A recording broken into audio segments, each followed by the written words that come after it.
Tujuannya adalah melakukan kehendak Tuhan. Apa itu kehendak Tuhan? Kita disuruh bersyukur dalam segala hal. Waktu keadaan gak baik, bersyukur. Waktu naik gaji, bersyukur. Waktu gak ada gaji. Amin, amin, amin. Silakan duduk Bapak Ibu, Shalom. Iya, hari-hari ini ya benar lagu ini berkata bahwa biar kerinduan hati kita tuh hanya pengen mengenal Tuhan, mengenal rencana Tuhan di hidup kita. Seringkali kita nyanyi pinter saudara ya, tapi apakah pujian itu sungguh keluar dari hati kita kepada Tuhan? Atau kita cuma sekedar nyanyi?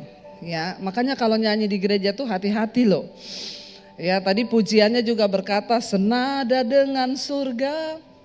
Benar nggak hidup kita ini senada dengan surga? Ya, atau kita cuma kadang-kadang kita nggak mikir. Tadi saya nyanyi lagu itu senada dengan surga. Nggak gampang loh senada dengan surga. Nggak segampang saudara nyanyi loh. Apakah hidup kita benar-benar senada dengan surga? Senada dengan kepentingan Tuhan? Atau kita hidup hanya bagi diri kita sendiri? Saya banyak merenung hari-hari ini saudara, kenapa? Saya melihat banyak orang-orang yang tiba-tiba di Instagram sehat-sehat, tahu-tahu dipanggil Tuhan. Saya tuh banyak merenung hari-hari ini, maksudnya hidup ini tuh, dan ketika kita menghadap Tuhan, jangan pernah bawa tangan hampa loh di hadapan Tuhan saudara. Tuhan gak tanya, hartamu berapa? Anakku sini, depositmu berapa? Selama ini kamu kerja siang malam. Ya, mobilmu mereknya apa? Rumahmu berapa lantai? Tasmu merek apa yang kamu pakai di dunia? No, tidak. Tapi Tuhan akan tanya apa yang kamu bawa di tanganmu. Saudara, sudahkah engkau hidup bagi kepentingan Tuhan, bagi kehendak Tuhan? Ya, kita melakukan kepentingan dan kehendak Tuhan itu enggak harus kita sekolah Alkitab dulu atau jadi pendeta dulu. No. Uang yang kau pakai buat beli tas ratusan juta itu bisa kau buat melakukan kehendak Tuhan loh. Benar enggak? Lakukan pekerjaan Tuhan. Apa kek? Menabur dalam kekekalan saudara. Jadi jangan bilang kita enggak ada apa-apa yang enggak bisa kita lakukan. Saya pengen kita hari ini baca saudara, dari Raja Hizkia kita belajar. Ketika pada waktu itu Hizkia jatuh sakit, lalu dia dinyatakan akan mati dan tidak akan sembuh lagi. Di dalam ratapannya, mari kita buka Yesaya 38 ayat yang ke-9 saudara. Hizkia itu menulis sebuah karangan atau perenungan yang dia renungkan ketika Tuhan berkata dia akan mati.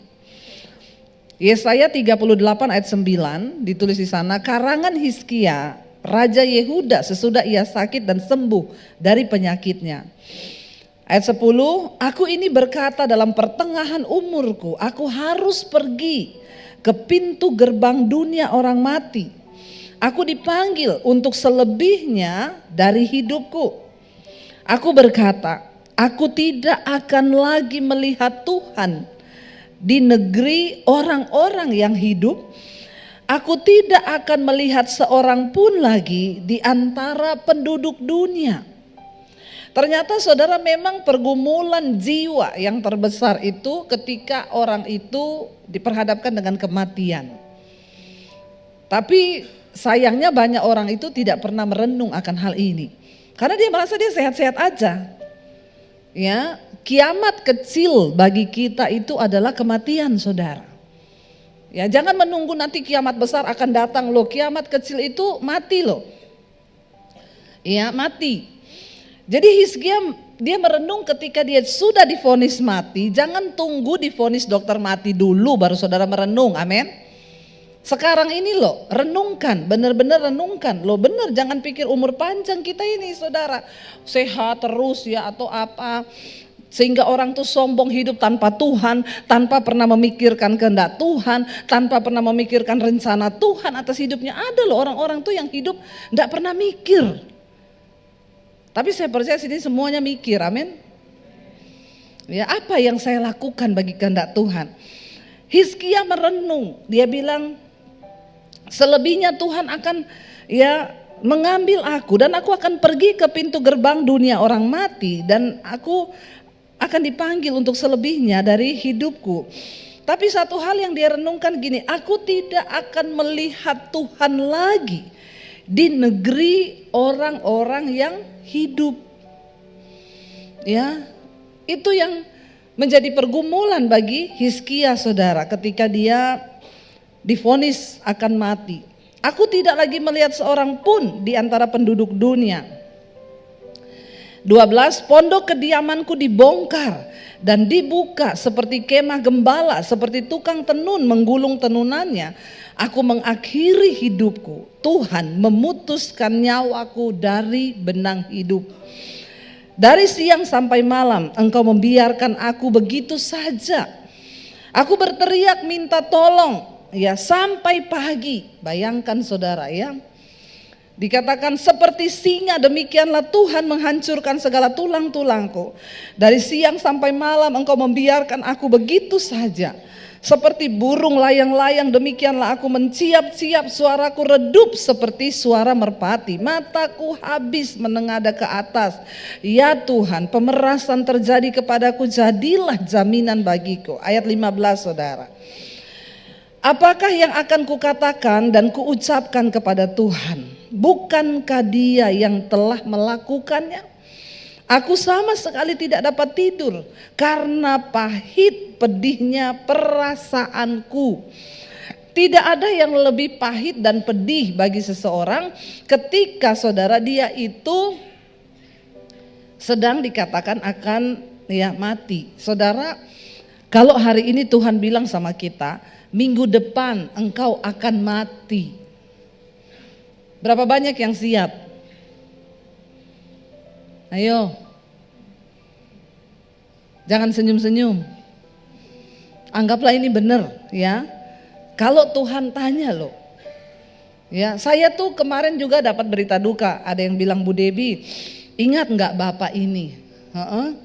Yang kemarin di persekutuan doa, yang ibu tanya, kalau Tuhan beri kesempatan hidup saudara, kalau disuruh Tuhan berdoa, saudara apa yang akan saudara doakan? Bapak itu angkat tangan saudara. Ya, dia bilang, saya Bu, saya akan meminta nomor 1 sama Tuhan, saya pengen hidup 100 tahun lagi. Terus saya tanya sama dia, Bapak kenapa mau hidup 100 tahun? Buat apa hidup 100 tahun Pak? Ya enggak, pengen aja hidup 100 tahun. Saya jawab, ya itu kan kemauan Bapak, kalau kehendak Tuhan lain. Berapa minggu kemudian saya di WA, Bu ingat gak bapak ini? Iya, dipanggil Tuhan Bu, meninggal. Saya syok saudara. Waduh, itu kan waktu itu ibu sempat nanya ya sama dia.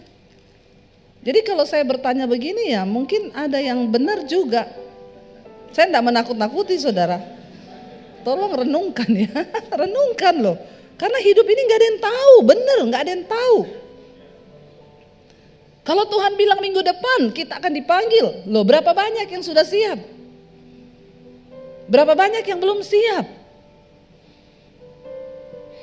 Apa yang akan kita katakan di hadapan Tuhan? Ya, Hizkia bilang, aku tertekan, pahit pedih perasaanku, aku sama sekali tidak bisa tidur. Hizkia loh ini, sekelas Hizkia loh, waktu dibilang dia mau mati, pahit pedih perasaannya dan dia tidak bisa tidur. Saya yakin juga kalau Tuhan bilang begitu, saudara pasti semua tidak bisa tidur toh? Halo, benar nggak? Ya, dia bilang begini ayat 16, ya Tuhan karena inilah hatiku mengharapkan Engkau. Tenangkanlah rohku, buatlah aku sehat, buatlah aku sembuh. Hanya Tuhan yang bisa menenangkan roh. Setelah roh itu tenang, maka jiwa juga ikut tenang dan tubuh juga akan tidur. Ya, sesungguhnya ayat 17 dia bilang begini, sesungguhnya penderitaan yang pahit menjadi keselamatan bagiku. Engkau yang mencegah jiwaku dari lubang kebinasaan, sebab Engkau telah melemparkan segala dosaku jauh dari hadapan. Saudara, yang terpenting adalah apa dalam hidup ini? Minta Tuhan lempar semua dosa kita itu jauh-jauh. Hidup dalam pertobatan. Waktu kita hidup dalam pertobatan, itu yang menjadi jaminan. Makanya Hizkia berkata, sesungguhnya penderitaan yang pahit menjadi keselamatan bagiku. Jadi jangan nggak suka sama yang pahit-pahit, amin. Tadi malam kita makan sayur paria. Saya tawarkan semua nggak mau. Ini enak loh Bu, pahit makan loh. Enggak, pahit-pahit. Saya bilang yang pahit itu adalah mendatangkan keselamatan. Amin. Loh, sayur paria itu yang pahit baik, saudara. Saudara cuma suka yang manis-manis, makanya jadi diabetes. Tapi kalau makan yang pahit-pahit itu, ya itu bagus bagi hidup kita. Ketika kita diizinkan mengalami yang pahit, saudara jangan langsung cepat-cepat ditengking dalam nama Yesus. Karena persoalan tantangan hidup, semua yang pahit Tuhan izinkan terjadi di hidup kita. Agar kita ini banyak merenung, amin. Ya, merenung. Waktu Hizkia dibilang engkau mati, dia baru tersadar, baru dia merenungkan hidupnya. Ya, dan akhirnya saudara kita lihat Tuhan menjawab doanya. Kenapa Hizkia itu doanya dijawab oleh Tuhan, saudara? Kita lihat ayat yang di atasnya, ya. Ini kisah ketika Hizkia sakit dan disembuhkan. Kita lihat Yesaya 38 ayat yang pertama. Pada hari-hari itu Hizkia jatuh sakit dan hampir mati. Lalu datanglah Nabi Yesaya bin Amos dan berkata kepadanya, beginilah firman Tuhan, sampaikanlah pesan terakhirmu kepada keluargamu, sebab engkau akan mati, tidak akan sembuh lagi. Saya juga mau bilang sama kita hamba-hamba Tuhan, kalau doakan orang, jangan dikasih PHP terus. Kita ini jadi pendeta jangan PHP, pemberi harapan palsu. Kita sudah tahu ini orang mau dipanggil Tuhan, tapi kita ngomong, ibu pasti sembuh, bapak pasti sembuh. Berdosa loh kau, benar. Saya waktu doakan Kiki Fatmala, saya sudah lihat. Saya enggak bilang, percaya ya, pasti kau sembuh. Enggak, saya bilang apa? Hidup adalah Kristus, mati adalah keuntungan. Lo bener. Karena bagi sebagian orang ketika mereka mau mati itu pergumulan jiwa yang enggak gampang, saudara. Disitulah kita kasih kekuatan. Bu, Pak, percaya, walaupun kita mati ada kehidupan kekal di dalam Tuhan. Amin. Jangan PHP-in orang, itu yang bikin banyak orang kepahitan sama Tuhan. Kenapa saudara? Orang tuh waktu mau mati dia lagi pergumulan jiwa loh. Banyak orang akhirnya kepahitan di akhir hidupnya. Dia menolak Tuhan karena dia bilang, kenapa Tuhan kesembuhkan saya? Saya bilang kesembuhan itu bukan hanya secara tubuh, tapi yang terpenting kesembuhan jiwa. Amin. Karena yang naik ke atas itu bukan tubuh, tapi jiwa. Kesembuhan jiwa itu adalah kesembuhan dalam kekekalan. Amin. Ini Nabi Yesaya ini mirip saya, saudara. Kebalik ya, saya yang mirip dia ya. Dia datang loh sama raja loh. Dia nggak ngomong gini, raja tenang raja. Tuhan kita dahsyat. Apalagi kalau mau ketemu raja ini, amplopnya tebel saudara. Jadi harus kasih tahu yang manis-manis toh. Tapi dia enggak. Dia ketemu raja langsung dia ngomong, sampaikan pesan terakhirmu kepada keluargamu. Kau akan mati, tidak akan sembuh. Ya, kira-kira kalau ada nabi Tuhan datang sama raja begitu, dihukum enggak saudara? Ya, Yesaya datang dengan semua resiko. Tapi dikatakan di sana, lalu Hizkia memalingkan mukanya ke arah dinding dan ia berdoa kepada Tuhan. Saat itu juga langsung dia memalingkan mukanya di tembok, saudara. Tembok ratapan itu bisa ada di mana saja. Dapurmu bisa jadi tembok ratapanmu, amin. Ibu-ibu, kamar mandi pun bisa jadi tembok ratapan. Kau menangis kepada Tuhan. Nggak usah pergi ke Israel, nangis di sana kejauhan. Ya, di rumah saja di kamar pun bisa jadi tembok ratapan. Ketika engkau dengan hati yang hancur, Ya, bukan nanti di Israel sana, nggak usah pergi berdoa jauh-jauh di tembok ratapan sana, di kamar saja. Sebab Tuhan nggak hadir hanya di Israel, Tuhan hadir dimanapun engkau mencari Dia, hatimu hancur bagi Dia. Saya orang yang paling nggak terima kalau titipan doa ke tembok ratapan. Jangan titip sama saya tolak. Kalau titip amplop saya terima. Saya mau ajarin jemaat yang benar, supaya kau nggak tersesat.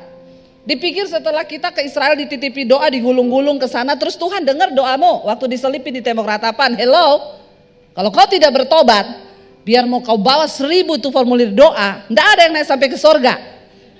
Ya, makanya kalau saya mau ke Israel jangan titip formulir doa, titip amplop saja. Amin. Bertobat, ini orang Kristen ya. Tembok ratapan yang terbaik itu di mana? Di rumahmu, di kamarmu, bisa di dapur, bisa di kamar mandi waktu engkau berdoa hancur hatimu. Di situ Tuhan mendengarkan doamu, saudara. Lalu Hizkia langsung dia berbalik ke tembok. Apa yang membuat Tuhan menjawab doa Hizkia sehingga dia sembuh? Dia bilang begini, ayat 3, kita baca bersama. Ia berkata dalam ratapannya, dia bilang, Tuhan, ingatlah kiranya apa?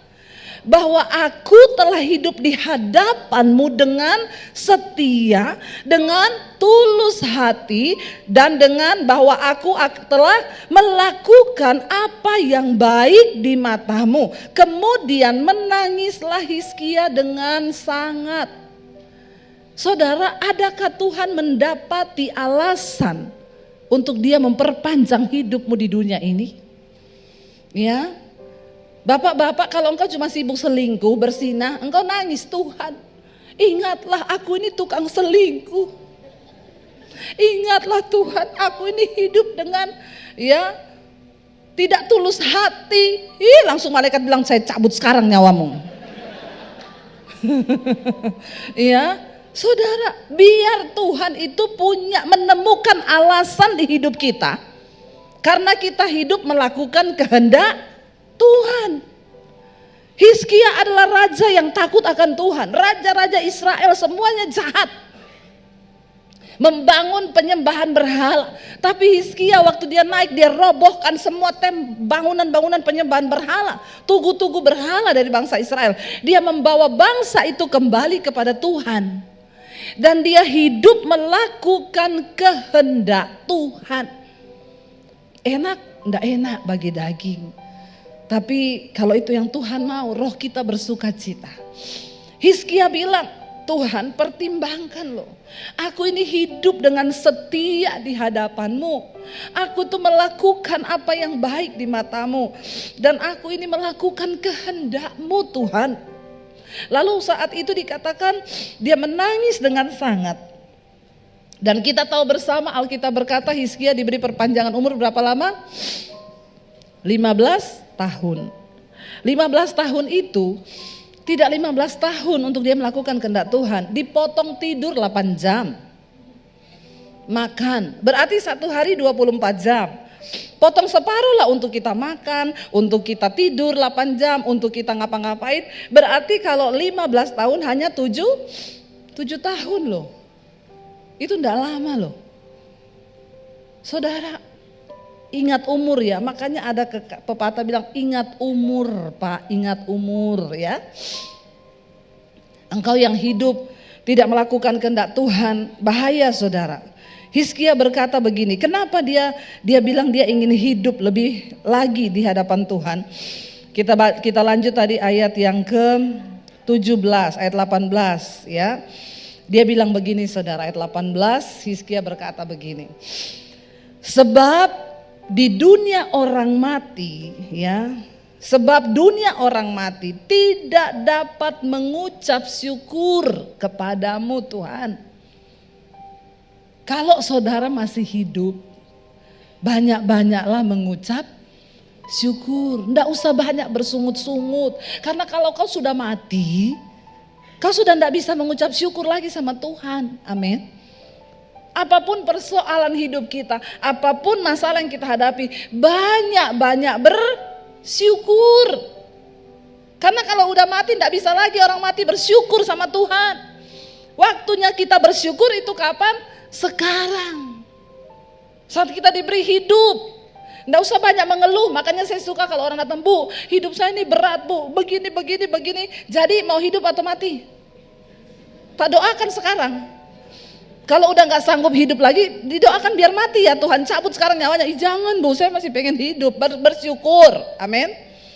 Jangan banyak mengeluh, mengucap syukur, karena itu yang dikehendaki Tuhan atas hidup kita. Nggak usah banyak mengeluh, apa-apa mengeluh gini-gini, mengeluh. Ya, bersyukur saudara. Belajar bersyukur, sebab Hizkia berkata di dunia orang mati kita sudah nggak bisa lagi bersyukur. Ya, dan mau tidak dapat memuji-muji Engkau. Yang kedua saudara, orang mati sudah nggak bisa memuji Tuhan. Makanya selama diberi kesempatan hidup, banyak-banyaklah memuji Tuhan, nyanyi, bersukacita. Ya, jangan marah-marah bapak-bapak, stres. Ya, kalau kau sudah kebanyakan stres, udah mau dicabut Tuhan nyawamu itu. Karena Tuhan bilang mending mati saja dia ini. Karena di dunia orang mati sudah tidak ada lagi orang mau stres, mau apa, sudah mati sudah.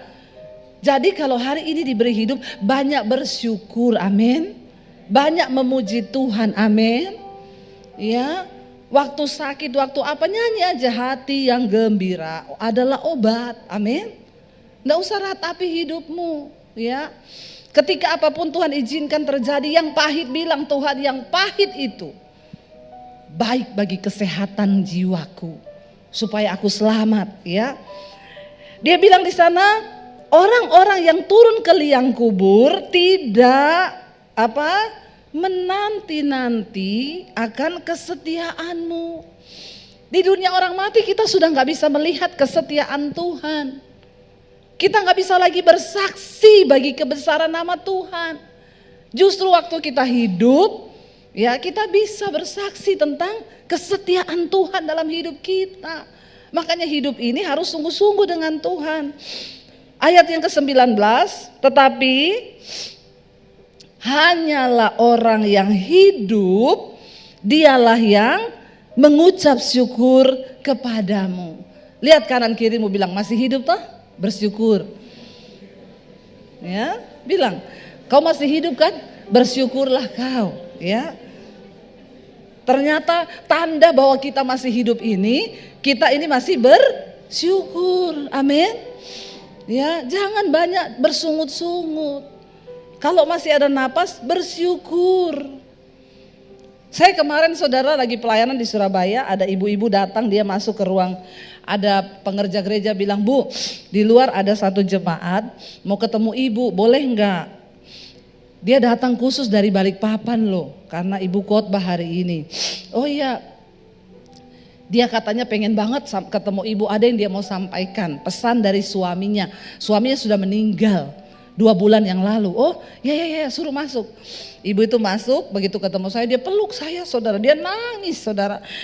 Terima kasih Ibu Debbie, terima kasih Ibu, saya bersyukur sama Tuhan saya bisa ketemu Ibu. Iya, kenapa? Ibu cerita dulu, duduk dulu ya, cerita ya, baru nangis nanti ya, karena saya tidak ngerti ibu ini nangis siapa, duduk dulu. Lalu dia cerita, Bu, saya itu menikah dengan suami saya. Suami saya ini orang jahat, dia pendosa. Ibu kenapa bilang suami ibu pendosa? 29 tahun saya menikah dengan dia, Bu. Pertama dosanya ya, pemain judi suami saya. Judinya itu bukan puluhan juta, ratusan juta, Bu, miliar, Bu. Sampai yang terakhir rumah digadaikan, dia main judi sampai 5 miliar. Dan karena semua barang sudah digadaikan, saya nggak dikasih duit sebagai istri, saya hidupin anak-anak, saya utang. Dari uang utang saya kasih makan anak-anak. Yang kedua, Bu, bukan hanya judi, suami saya pemakai narkoba. Jadi saya lihat di tempat tidur dia mabok lagi pakai narkoba, Bu, sebagai istri. Udah ndak ada uang, saya utang buat makan, dia pakai narkoba, suntik, mabok di kamar.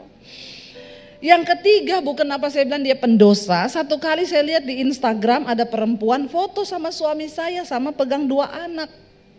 Dia tulis selamat ulang tahun suamiku. Saya lihat begitu. Saya tunggu dia pulang, Bu. Waktu dia pulang saya bilang, "Pak, ini kamu kan? Kamu udah menikah lagi, udah punya anak 2, kecil-kecil." Saya pikir waktu saya bilang begitu dia nangis minta maaf. Enggak, Bu, saya dipukulin, saya dihajar. Saya jatuh di bawah, saya diinjak sampai jari kaki saya 1 putus. Dan saya bersimbah darah, pendarahan di lantai. Waktu dia lihat saya begitu, Bu, dia injak saya, dia bilang, "Mati kau sekalian." Saya bilang, "Oh memang kalau itu bukan pendosa lagi, bajingan tuh suami ibu." Jengkel saya mendengarnya. Ada manusia begitu, bukan manusia itu. Saya bilang, "Hah? Iya Bu, iya Bu." Dan 29 tahun saya menghadapi suami yang demikian.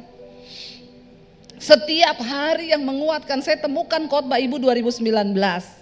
Setelah pandemi itu saya terus dengerin khotbah-khotbah ibu. Setiap malam ada dia, saya putar khotbah ibu. Walaupun dia enggak seneng. Tapi satu saat, Bu, saya terus berdoakan bagi suami saya. Seperti yang selalu ibu bilang, doakan suamimu. Itulah kehendak Tuhan. Jangan kau bercerai, doakan, bertahan.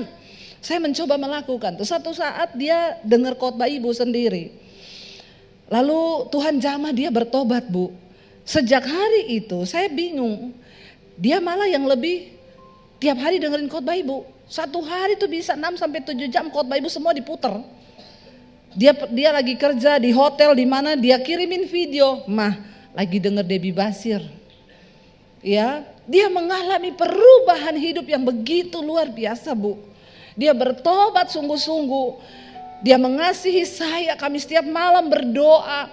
Dia dipulihkan Tuhan, dia tinggalkan semua dosa.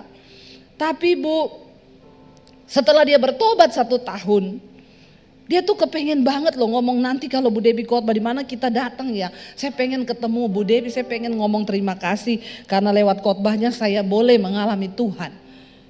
Setahun dia bertobat, tiba-tiba dokter vonis ada tumor di otak.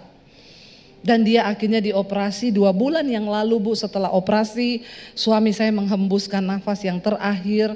Ketika di ICU pun dia ngomong, "Nanti kamu ketemu sama Ibu Debbie, kamu sampaikan terima kasih." Sampai dia meninggal, Bu, dia terus dengerin khotbah-khotbah ibu. Dan saya bersyukur, Ibu, makanya saya datang ke sini, saya bersyukur. Nanti saya mau foto sama ibu, saya mau bawa foto itu ke kuburan suami saya. Agak horor ya, agak horor sih. Ya, saya bilang, "Ibu, please ya, jangan ditaruh di atas kuburan ya Ibu. Jangan taruh foto saya di situ ya." Saudara tertawa ya, saya takut sih. Tapi enggak lah saudara ya, saya bercanda. "Iya Ibu, iya Bu, saya bersyukur, saya datang ke sini mewakili suami, saya mau berterima kasih." Bagaimana seorang pendosa bisa kembali kepada Tuhan dan dia meninggalkan semua dosanya, dan di akhir hidup dia melakukan kehendak Tuhan. Saudara, kita lihat ya, buat Tuhan itu tidak ada yang mustahil.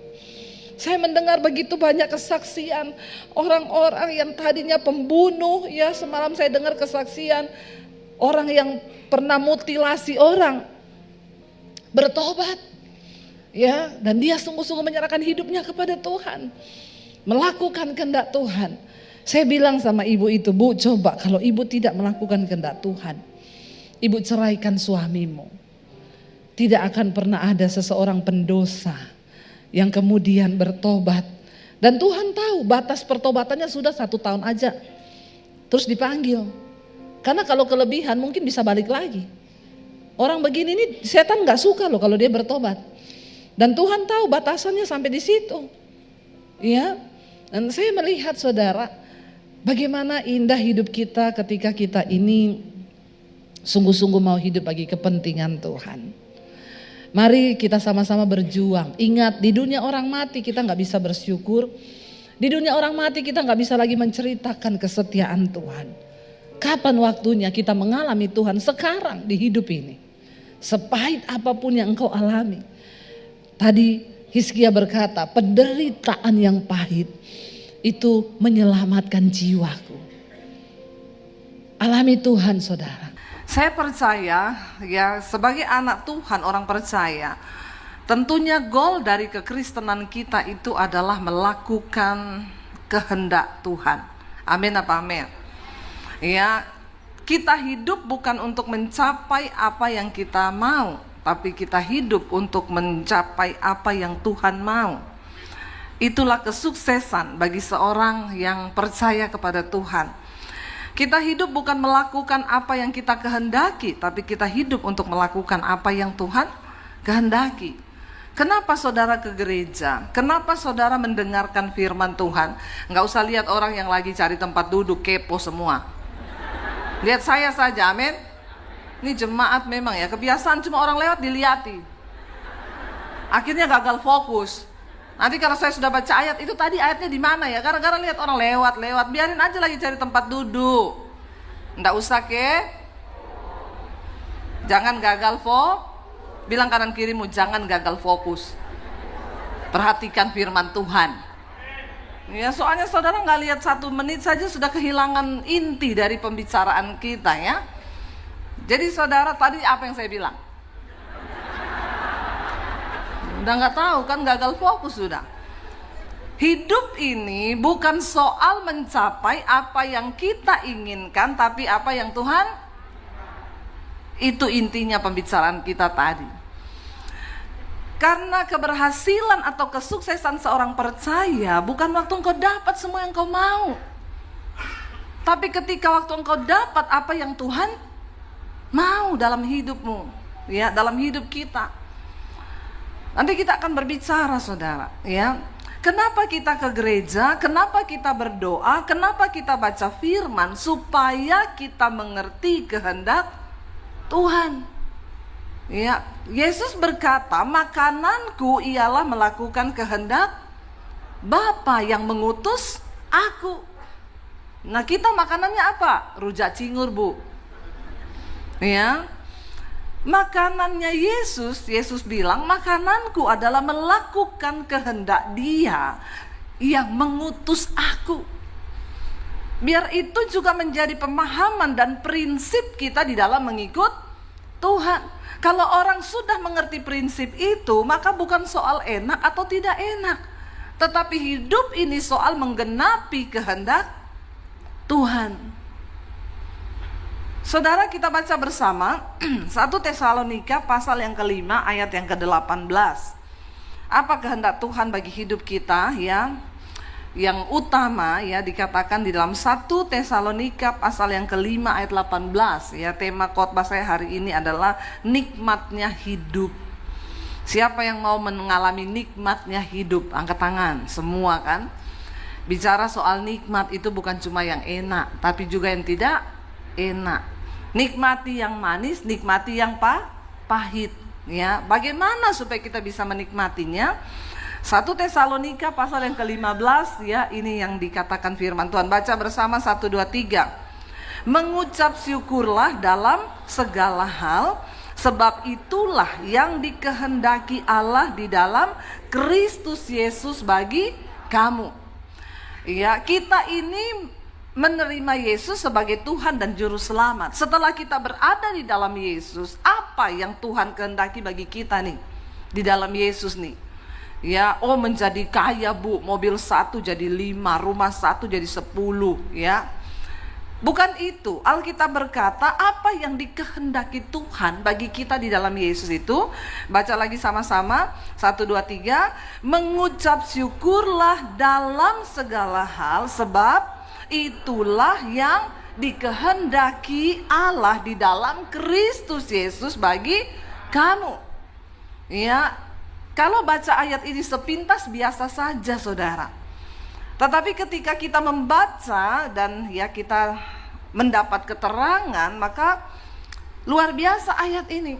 Ternyata yang dikehendaki Bapa bagi kita di dalam Yesus itu mengucap syukur dalam segala hal. Saya nggak tahu kenapa pagi ini Tuhan kasih ayat ini. Ya baru pagi ini saya dapatkan ayat ini ya. Waktu tadi di ruang pembicara.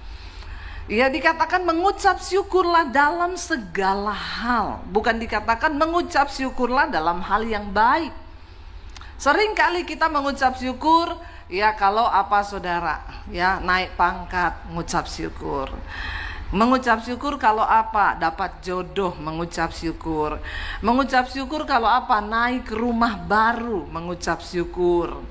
Ya, orang itu cenderung mengucap syukur dan itu identik loh dengan kekristenan loh. Ya, nanti datang ya, saya ada ibadah ucapan syukur. Ya, ucapan syukur apa? Naik rumah baru. Oh. Ya, nanti datang ya, ada ibadah ucapan syukur. Kenapa? Suami saya naik pangkat di kantor. Saya belum pernah dengar, Bu, nanti datang ya, ada ucapan syukur di rumah saya. Kenapa? Suami saya turun pangkat.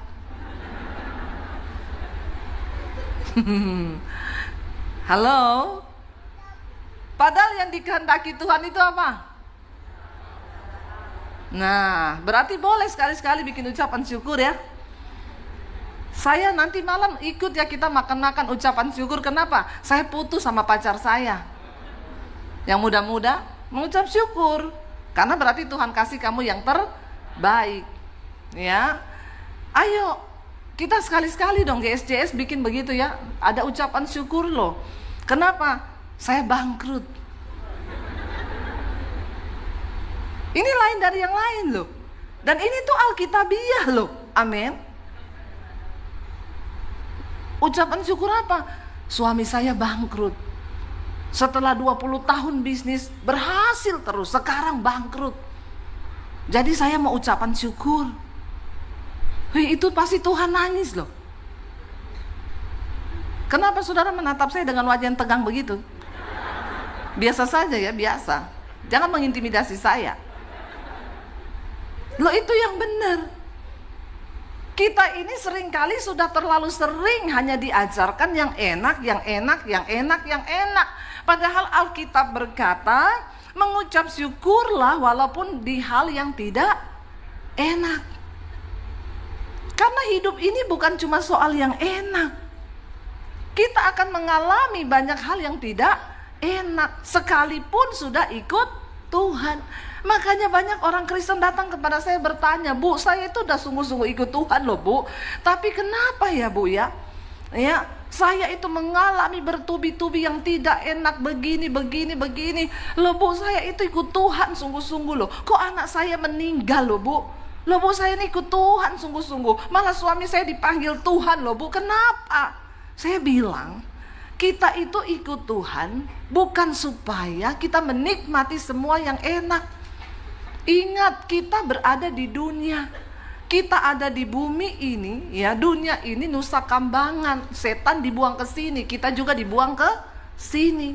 Kita sudah keluar dari Taman Eden. Dulu Adam dan Hawa hidup di Taman Eden, lalu berbuat dosa dibuang ke Taman Eden. Di bumi ini.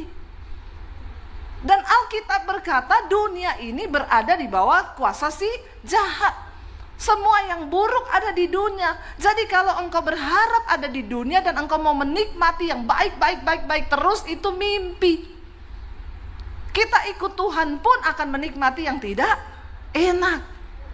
Saya bilang kepada jemaat yang datang bertanya kepada saya, kenapa saya menikmati yang tidak enak? Bu, kita percaya kepada Yesus bukan supaya hidup kita enak. Karena dunia ini banyak yang tidak enak. Kenapa kita percaya Yesus? Supaya ketika engkau mengalami yang tidak enak itu, engkau beroleh kekuatan. Sebab engkau punya Tuhan yang dahsyat, yang sanggup memberikan engkau kekuatan. Katakan,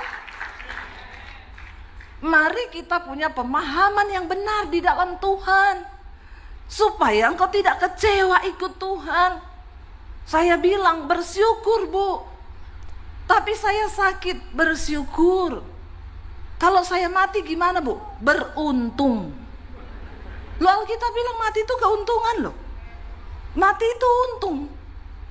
Kita bersyukur mengenal Yesus. Kenapa? Karena Dia menjadi jaminan bukan hanya dalam kehidupan di dunia ini yang sementara, tapi Yesus menjadi jaminan bagi kita sampai pada kekekalan.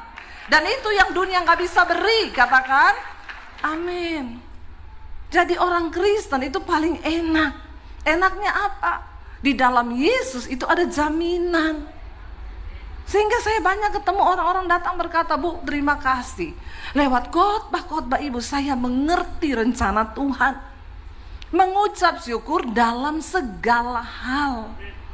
Bukan hanya yang baik, tapi juga yang tidak baik. Saudara, mari kita simpan benar-benar prinsip firman Tuhan agar hidup kita ini berbahagia. Kenapa kita harus mengucap syukur, saudara? Ya, karena rasa syukur itu mengubah apa yang kita alami menjadi lebih berharga. Waktu engkau bersyukur, maka keadaanmu, masalahmu, apa yang sedang engkau alami itu akan menjadi lebih berharga. Kenapa banyak orang tidak bisa mengambil hikmah dari masalah yang dia alami? Karena dia tidak pernah bersyukur dalam segala masalah. Tapi ketika engkau belajar bersyukur, engkau akan menemukan nilai dan hikmat dari firman Tuhan. Ketika Yusuf, saudara, dibuang dari Mesir, dibuang dari saudara-saudaranya, lalu dia sampai ke Mesir. Yusuf mendapat mimpi, dia cerita sama keluarganya. Aku mimpi loh, bulir-bulir gandumku tumbuh, lalu bulir-bulir gandummu menyembah kepada bulir-bulir gandumku. Lalu keluarganya gini, ini orang sombong ya. Bisa-bisanya dia cerita bahwa dia akan menjadi orang yang berkuasa lebih daripada kita. Ini saudara kandung. Jadi di dunia ini memang akan biasa, saudara, kita dibenci sekalipun itu saudara kandung, ya, orang siapapun itu kita kenal baik, ya, kita akan mengalami itu. Kalau saudara mengalami, bersyukurlah. Bersyukur supaya engkau mengerti apa kehendak Tuhan di balik itu.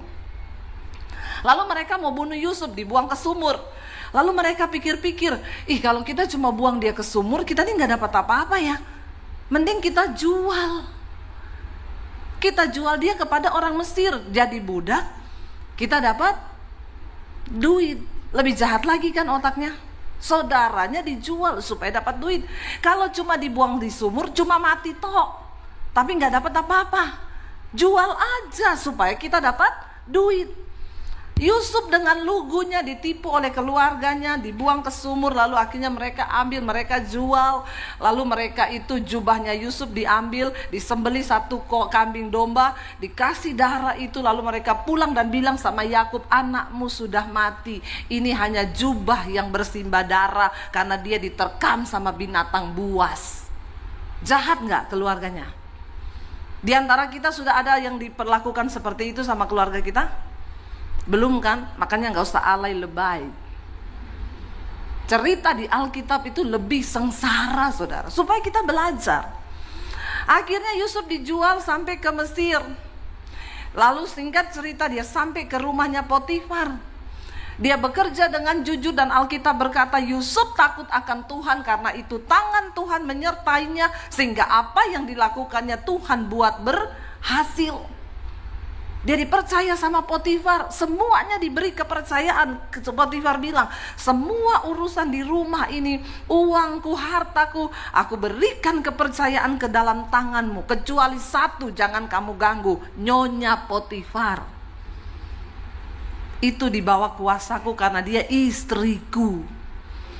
Ya, tetapi ternyata tante Potifarnya yang mau diganggu. Singkat cerita, Yusuf difitnah. Katanya dia mau memperkosa tante Potifar ini. Itu sih yang Alkitab catat. Jangan bikin cerita baru. Banyak orang bikin cerita baru. Ya, ada yang bilang, ibu tahu nggak kenapa Yusuf nggak mau sama tante Potifar? Karena Yusuf seneng sama Om Potifar. Bertobat kau ya. Jangan kau bikin-bikin cerita bohong ya. Alkitab sudah menulis begitu, berarti begitu. Ya, jangan merubah-rubah jadi cucok. Di sini nggak ada cucok ya, saya baptis ulang kalau ada. Lalu saudara, ya, kan ini Potifar mengenal Yusuf dengan baik. Dia tahu, makanya dia beri Yusuf kuasa. Dan Alkitab mencatat, karena Potifar melihat Yusuf disertai Tuhan. Jadi kira-kira saudara, kalau Yusuf itu Potifar kenal baik, kira-kira istrinya itu dia kenal baik juga nggak? Bapak-bapak kenal baik gak sama istrimu? Suaranya bapak-bapak tolong yang kencang. Kenal baik gak sama istrimu? Atau sama istri tetangga lebih kenal baik? Ya pasti kita lebih kenal baik sama istri sendiri, karena setiap hari kita bergaul sama istri. Tidak ada orang lain yang lebih mengenal istri atau suami selain pasangannya. Jadi Potifar tahu siapa istrinya, siapa Yusuf. Kalau tante Potifar dicerita dalam Alkitab suka ganggu cowok ganteng, berondong seperti Yusuf, berarti jenis tante macam apa dia ini? Jenis tante girang, sukanya girang terus itu. Tante-tante begini ya. Lalu dia ganggu Yusuf, dan Yusuf tidak tergoda karena Yusuf takut Tuhan. Waktu mendengar cerita itu, Potifar ini harus memilih antara Yusuf yang dia kenal dengan istrinya yang dia tahu. Seringkali ya Tuhan akan izinkan demi membela harga diri dan nama baik keluarga dan martabat istrinya. Terpaksa Potifar harus mengorbankan Yusuf yang dia kenal bahwa Yusuf tidak mungkin berbuat seperti itu. Saudara, waktu engkau diizinkan, engkau sudah hidup benar nih. Sebenarnya semua kan udah dalam Alkitab ada ya. Tapi jemaat itu suka datang, saya itu loh Bu, sudah rajin doa, rajin puasa, sudah begini, kok begini loh. Saya bilang belum seperti Yusuf kan kamu. Ya udah bersyukur saja. Yusuf bersyukur, akhirnya dia dipenjara. Waktu dia dipenjara, kenapa Yusuf mampu bersyukur? Tidak dicatat di dalam Alkitab, maka marahlah Yusuf kepada Allah. Dia berkata kepada Tuhan begini-begini. No, tidak ada Alkitab berkata. Yusuf tetap konsisten hidup sebagai orang yang takut Tuhan, menghormati Tuhan, sekalipun dia berada di dalam penjara. Orang yang menghormati Tuhan, hidup takut akan Tuhan, melakukan kehendak Tuhan, dia bisa melihat jauh lebih luas daripada orang-orang yang tidak mengerti tentang Tuhan. Yusuf tahu di balik semua masalah yang dia alami itu ada sebuah rencana Tuhan yang besar yang akan digenapi di depan. Dan akhirnya Yusuf bersyukur. Lalu di penjara, saudara, Yusuf mulai terjemahkan mimpi. Orang-orang yang mimpi sesama tahanan dia terjemahkan, lalu mimpinya kepala juru minum diterjemahkan, sampai akhirnya Firaun bermimpi.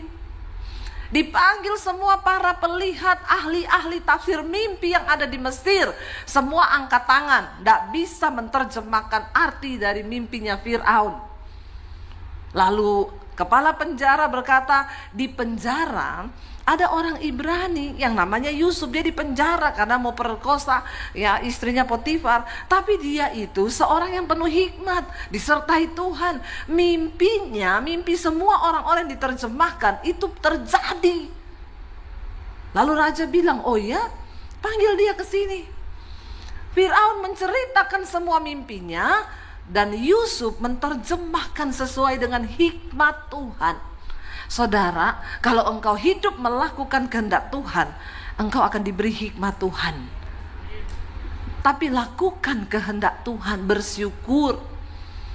Yusuf terjemahkan, lalu Firaun berkata begini, karena engkau bisa menerjemahkan mimpi ini, Yusuf bilang, nanti akan terjadi 3 tahun kelimpahan, lalu 3 tahun masa kelaparan, akan terjadi begini. Dan Raja Firaun berkata begini, karena engkau sudah menerjemahkan mimpi ini, dan ini dari Tuhan pasti, aku mengangkat engkau menjadi Perdana Menteri. Tolong beri kami hikmat, apa solusinya supaya mimpi itu tidak terjadi. Akan ada kelaparan besar yang menimpa seluruh negeri, dan tidak pandang siapapun, bahkan Mesir juga akan mengalaminya. Yusuf diangkat jadi Perdana Menteri. Perhatikan saudara, Yusuf bukan sekolah lulusan ahli ekonomi, tapi karena dia hidup takut Tuhan, dia melakukan kehendak Tuhan, ada hikmat Allah di dalam dirinya. Waktu engkau hidup takut Tuhan, melakukan kehendak Tuhan, gak peduli engkau lulusan apa, Tuhan akan angkat hidupmu berdiri di antara saudara, orang-orang yang mungkin lebih tinggi pendidikannya, Saya ini cuma lulus SMA, SMA-nya di Poso lagi. Ya, waktu saya diusir dari rumah nggak boleh bawa ijazah. Tapi saya bilang, saya mau lihat kamu hidup makan pakai apa kalau kamu nggak bawa ijazah, kamu ikut Yesus. Bukan cuma itu, sekolah bekas saya sekolah dulu di Poso sudah terbakar karena kerusuhan. Kasihan banget kan saya. Secara manusia sudah nggak ada harapan, saudara. Ya, tapi Tuhan tahu saya ini udah nggak ada ijazah, makanya saya harus jadi YouTuber.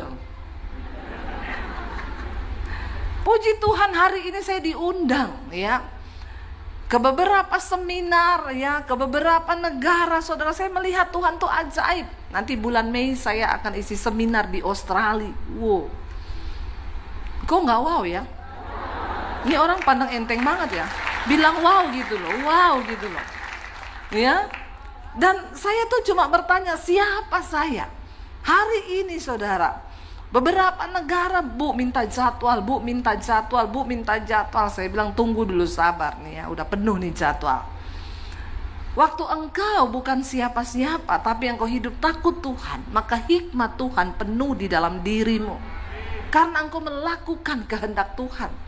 Lalu Firaun berkata, oke Yusuf, strategi apa yang harus kita lakukan supaya kita ini tidak mengalami kelaparan itu? Yusuf bilang, bangun lumbung. Ya, di tengah masa kelimpahan ini kita simpan gandum di lumbung. Penuhi itu lumbung.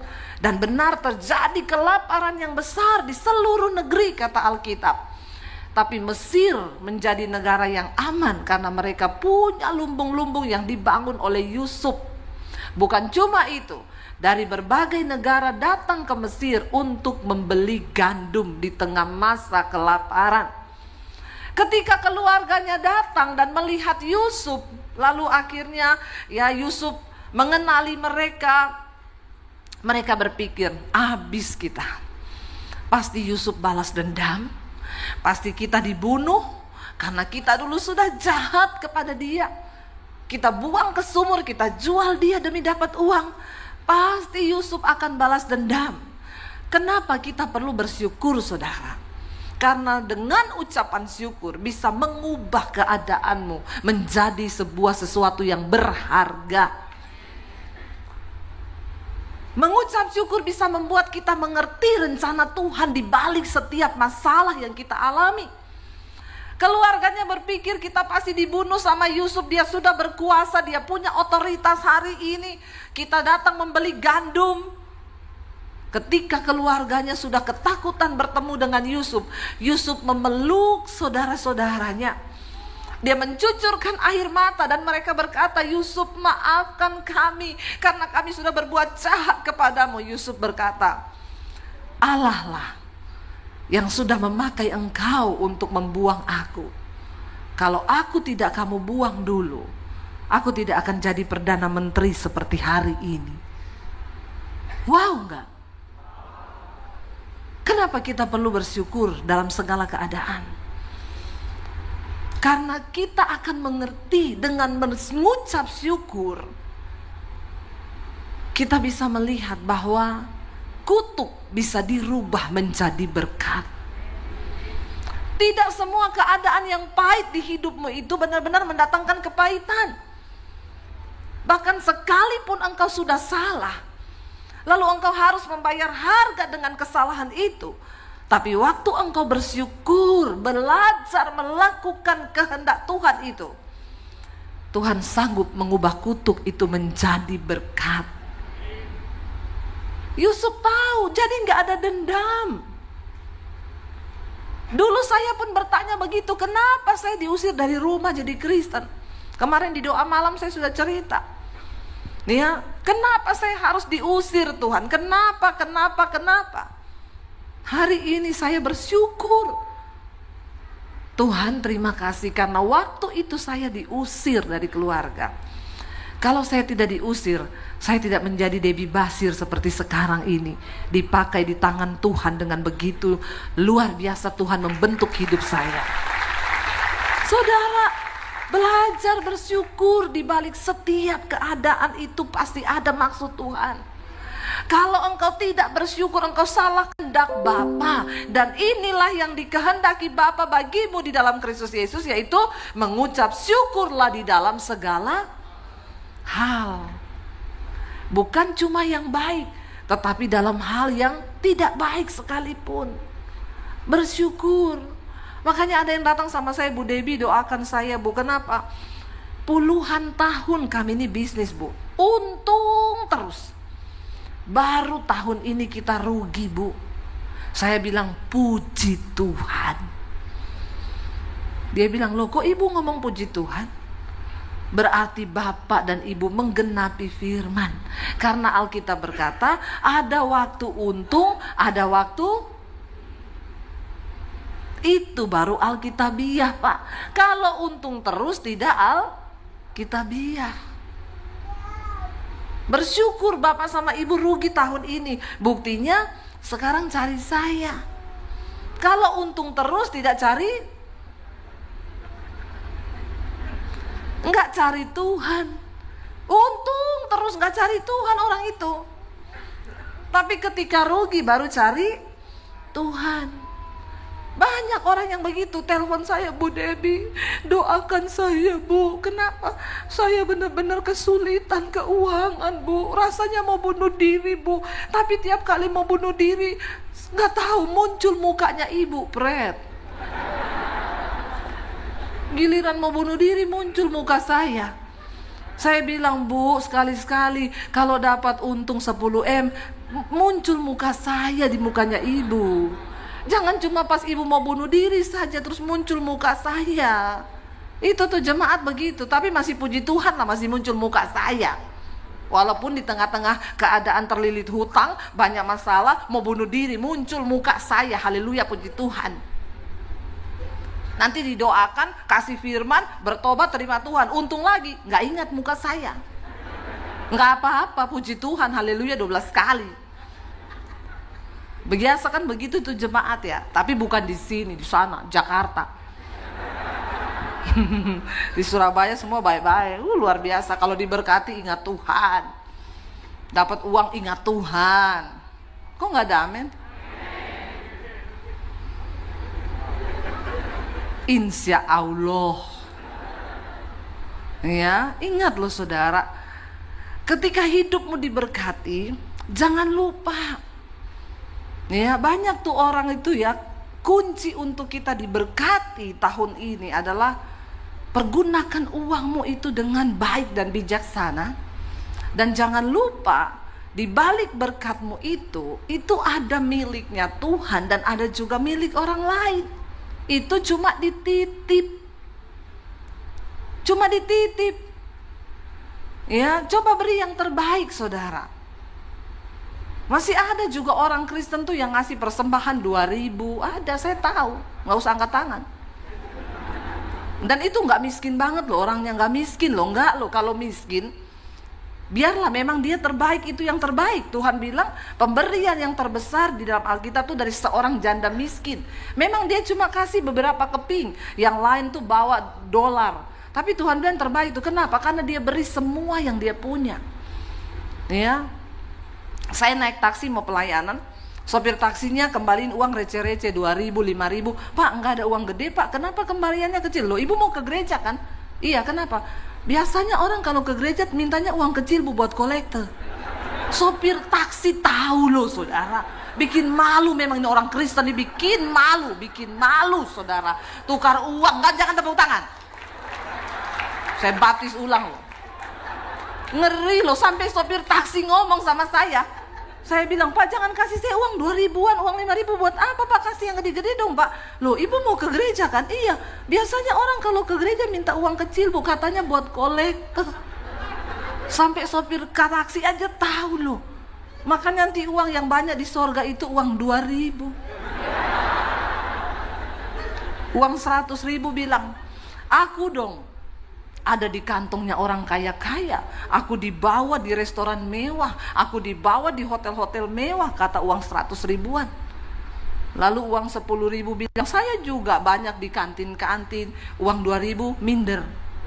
Tapi dia pikir, saya luar biasa. Kenapa? Tempatku di sorga.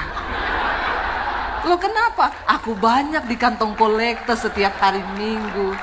Bertobat. Bertobat saudara. Kalau engkau tidak bisa menghormati Tuhan dari keuanganmu, nggak mungkin engkau diberkati. Bertobat saudara ya. Please. Supaya engkau melihat berkat Tuhan. Saya ini bukan cuma ngomong, karena saya melakukan.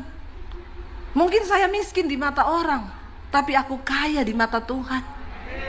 Karena tidak semua orang kaya di mata dunia itu kaya di mata Tuhan. Ya, kalau engkau tidak bisa menekan keinginan dagingmu dan belajar memberi yang terbaik bagi Tuhan, maka maaf saudara, enggak lulus sensor kita. Ya, untuk diberkati Tuhan itu ada syaratnya.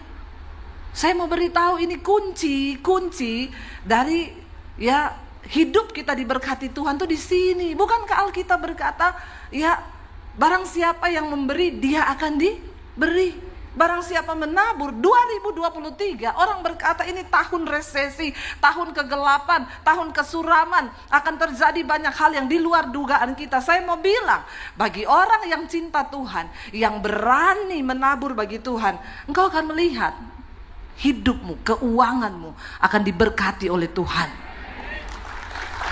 Tepuk tangannya yang setuju, jangan tidak setuju. Dan ini hanya terjadi bagi mereka yang mau berkata yes, itu akan terjadi. Saya melihat saudara, waduh, satu kali ini saya pelayanan di seminar hamba Tuhan saudara. Lalu saya ketemu dengan beberapa pendeta. Saya panggil lah mereka dari desa. Pak, saya bisa minta nomor HP pak? Minta dong nomor HP. Diam semua. Kenapa diam? Nggak punya HP bu. Loh, kenapa nggak punya HP?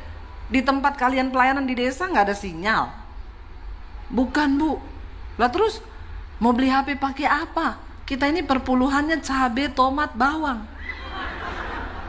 Saudara ketawa tuh. Saya nyesek saudara. Nyesek loh. Ada pendeta beli HP aja nggak bisa. Karena memang mereka nggak punya uang. Saya bilang gini, oh ya ampun sampai begitu ya. Iya bu. Tiba-tiba ada suara di hati saya berkata, sekarang kamu pergi ke ATM, ambil uang sekian dan kamu kasih sama 5 orang ini. Dan itu jumlahnya besar. Langsung saya tengking itu suara, dalam nama Yesus. Pasti setan ini. Setan ini yang ngomong, setan bukan Tuhan ini. Karena saya tahu jumlah saldo saya berapa. Dan Tuhan suruh kasih berapa. Waktu itu saya belum jadi YouTuber. Ya, saya waktu itu jumlah saldonya pas-pasan. Dapat suara Tuhan begitu, hampir setengah lebih disuruh kasih sama pendeta ini. Oh langsung saya tengking dalam nama Yesus. Ini pasti setan. Tapi suara itu bilang, kamu harus memberi mereka. Waduh, saya bergumul saudara di hati. Karena gak ada yang tahu ini, gak ada yang tahu, cuma saya kan dengan Tuhan. Itulah yang dikatakan kalau kita ini menjadi tawanan roh. Akhirnya lama saya bergumul, saya nggak tanya suami saya, karena suami saya itu sudah beri saya kepercayaan. Saya untuk keuangan, aku percaya sama kamu, kamu lebih peka. Kalau Tuhan suruh menabur, tabur, nggak usah tanya-tanya saya. Jadi kalau saya menabur yang kecil-kecil ya memang saya nggak tanya, tapi ini kan jumlahnya lumayan besar, hampir separuh saldo saya terkuras.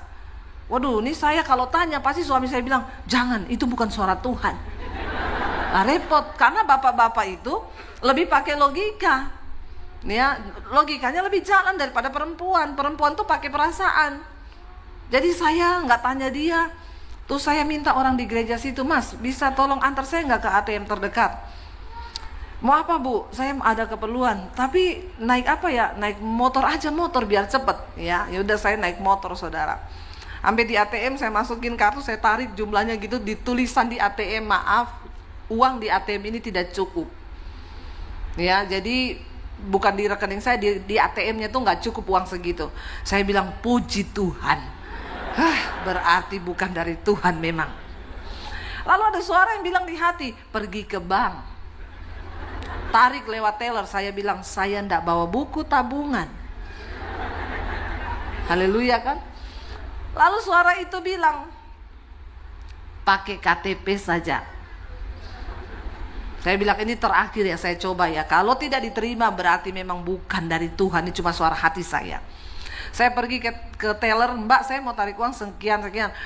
Bukunya Bu, nggak itu masalahnya Mbak, saya nggak bawa buku, saya cuma bawa KTP. Oh enggak apa-apa. Betapa sedihnya saya, saudara. Saya berharap tidak bisa, tapi dia bilang oh nggak apa-apa Bu, yang penting ada KTP. Ya udah saya tarik, saudara. Aduh nyesek itu loh, nyesek banget ya. Kita punya uang 10 juta, suruh kasih orang 1 juta atau ya 1,5 juta masih rotok lumayan loh. Kalau suruh kasihnya separuh lebih itu loh, nyesek. Lalu akhirnya saya ambil, saudara, saya mampir ke Indomaret, saya beli amplop 5. Saya masukin di amplop. Itu masih deg-degan loh hati saya. Deg-degan. Makanya kalau dibilang memberi dengan sukacita itu kayaknya aduh ya, nggak mungkin loh. Karena kalau sukacita itu pasti belum yang terbaik itu. Kalau yang terbaik itu pasti nggak sukacita.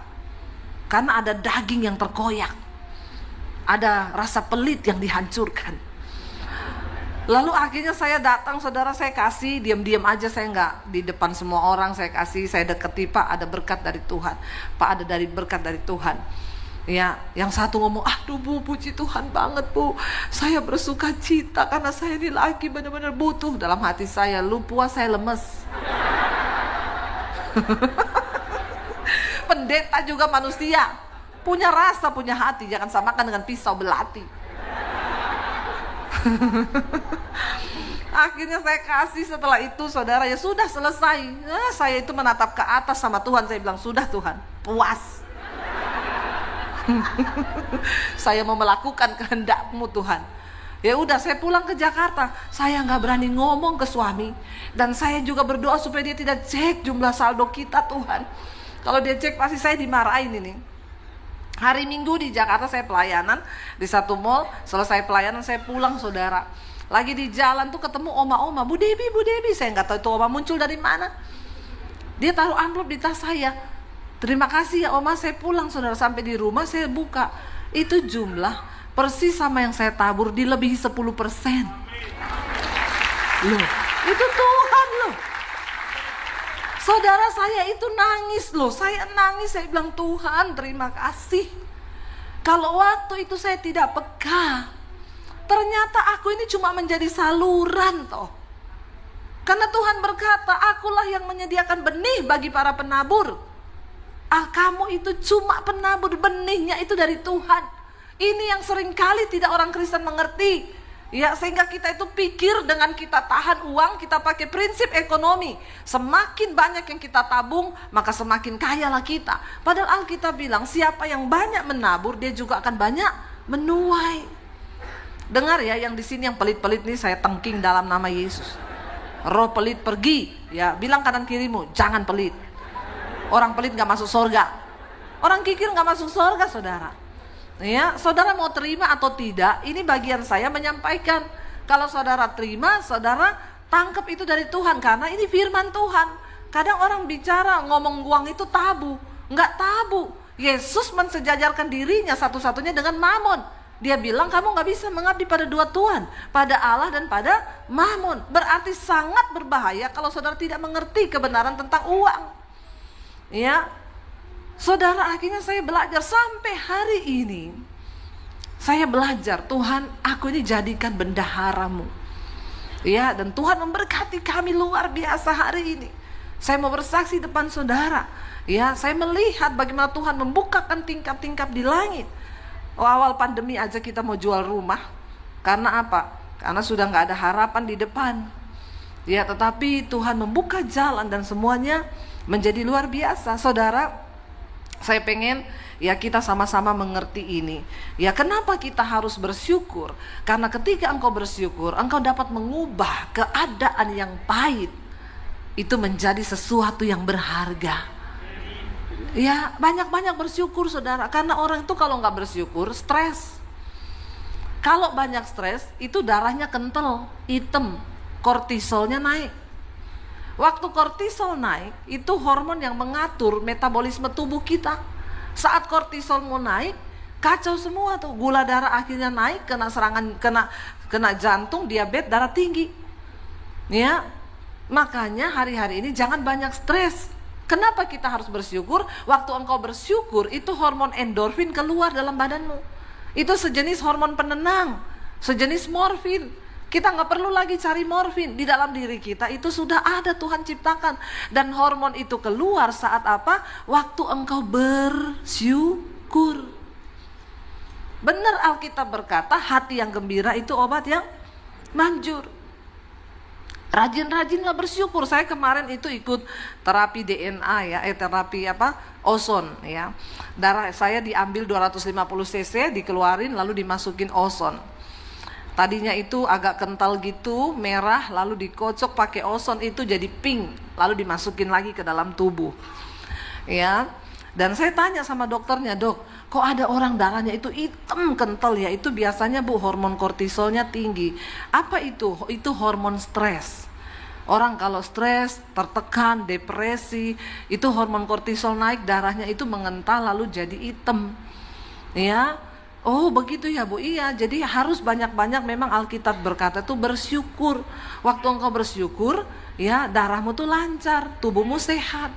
Makanya itu lakukan. Kenapa Yesus berkata, Tuhan bilang, sebab itulah yang dikehendaki Bapa bagi kita di dalam Kristus Yesus. Amin saudara. Ya belajarlah. Ini kayaknya waktunya sudah habis ya. Saya sampai jam berapa ini? Sudah selesai ya Bu? Sampai jam berapa? Anda puas, saya lemes. Ya, saudara, kita melihat ya. Jadi ayo, jangan cuma jadi pendengar firman, jadilah pelaku. Karena ada pengejek-pengejek akhir zaman, dengar firman tuh cuma gini, omongannya pendeta. Saya bukan cuma omong, saya melakukan. Tunggu, saya mau difoto dulu. Sudah? Bagus? Oke. Ya, awas kalau nggak bagus loh. Soalnya foto saya ini kalau ditampilkan ke SJS tuh jelek-jelek. Pasti jelek saudara. Saya jengkel tuh tapi lihat, jelek sekali foto saya. Karena lagi khotbah di foto, jadi nggak ada gayanya yang bagus. Lagi begini di foto, diangkat jadi brosur. Aduh, coba agak-agak bagus sedikit mas. Ya, pilihin yang kurus gitu ya. Terus yang bagus gitu ya.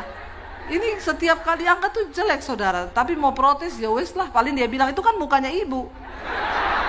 Tapi nggak apa-apa. Mending di foto jelek ketemu langsung orang bilang Ibu Dewi itu ternyata cantik ketemu langsung ya. Daripada di foto pakai aplikasi. Ininya ditiruskan, ya mukanya diputihkan. Ya, putih banget dia sekarang, kayaknya operasi plastik. Begitu ketemu, aduh kok kayak gini ya. Tidak seindah kenyataan. Ya, kenapa kamu sekarang putih banget? Skincare-nya di mana? Nggak pakai skincare, pakai aplikasi. Banyak dunia tipu-tipu sekarang. Ya, Bapak Ibu, ayo kita mengucap syukur, melakukan apa yang benar. Sebenarnya ini masih panjang loh khotbah saya, tapi waktunya ini sudah selesai ya. Saya percaya waktu kita melakukan apa, ayo kita baca sekali lagi ayat yang tadi. Ini baru satu ayat, padahal banyak ayat nih mau saya baca. Ya, 1 Tesalonika 5 ayat 18 kita ulangi lagi supaya saudara pulang ini hafal. Dan bukan cuma hafal, lakukan.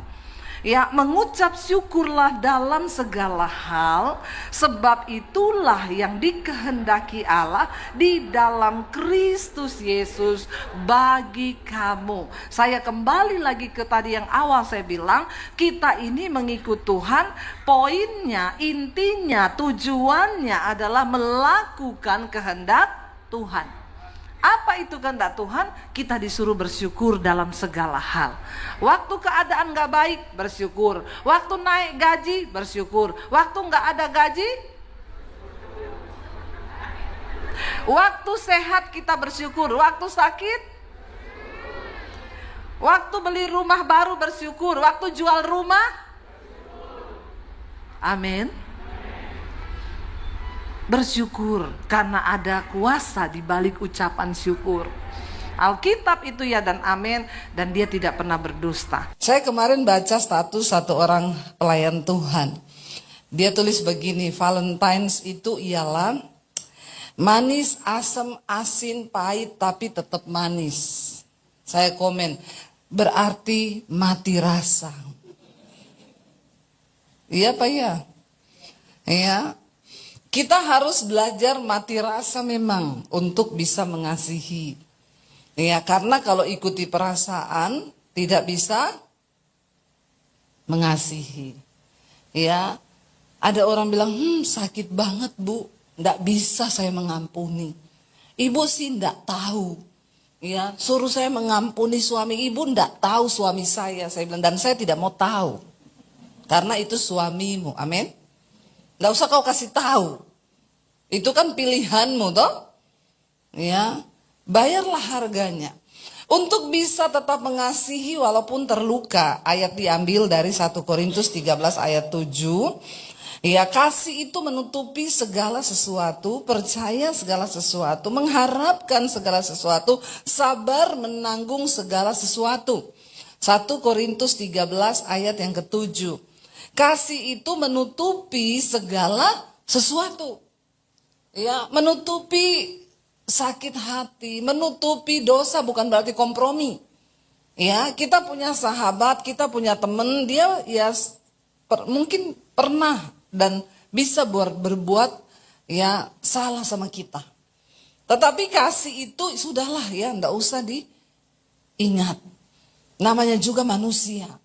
Namun saudara, tidak semudah itu.